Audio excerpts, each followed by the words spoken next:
Welcome back. അപ്പോൾ ഇന്നൊരു mango പിക്കിളിൻ്റെ recipe ആയാലോ. അപ്പോൾ ആദ്യം തന്നെ പാനിൽ എണ്ണ ഒഴിച്ച് ചൂടായതിന് ശേഷം ഉലുവയും കടുകും ഇട്ട് കൊടുത്തുട്ടോ. ഞാൻ നല്ലെണ്ണയായിരുന്നു എടുത്തിട്ടുണ്ടായിരുന്നത്. എന്നിട്ട് അതിലേക്ക് കുറച്ച് കറിവേപ്പില ചേർത്ത് കൊടുത്തു. അതിന് ശേഷം കടുകും ഉലുവയും പൊടിച്ച പൊടിയാണ് കേട്ടോ ഞാൻ ഇതിൽ ചേർത്ത് കൊടുക്കുന്നത്. ഫ്ലെയിം കുറച്ചതിന് ശേഷം അത് നന്നായിട്ടൊന്ന് ഇളക്കി കൊടുക്കുക കേട്ടോ. ഫ്ലെയിം ഹൈ ലെവലിലാക്കിയാൽ അത് കരിഞ്ഞു പോകുന്നതാണ്. അതുകൊണ്ട് തീ കുറച്ചിട്ട് നന്നായിട്ടൊന്ന് ഇളക്കി കൊടുക്കുക കേട്ടോ. നമുക്ക് കുറച്ച് മുളക് പൊടി ചേർത്ത് കൊടുക്കാം.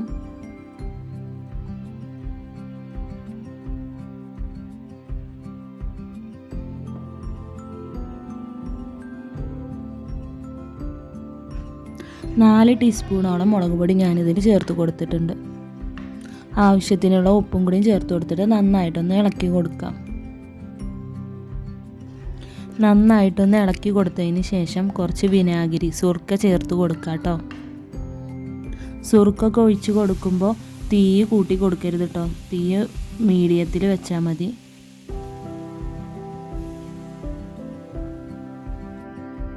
ഈ ഒരു രൂപത്തിലായി കഴിഞ്ഞാൽ പിന്നെ നമുക്കിതിലേക്ക് അരിഞ്ഞ് വെച്ച മാങ്ങ ചേർത്ത് കൊടുക്കാം കേട്ടോ. ഞാനിതാ കുറച്ചായിട്ട് മാങ്ങ ചേർത്ത് കൊടുക്കുകയാണ് കേട്ടോ.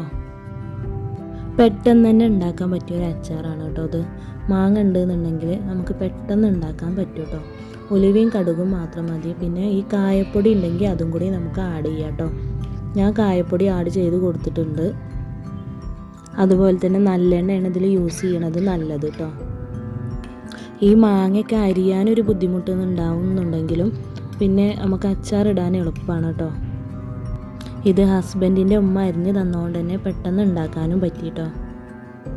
നല്ല ടേസ്റ്റുള്ള അടിപൊളി ഒരു മാങ്ങച്ചാറാണ്.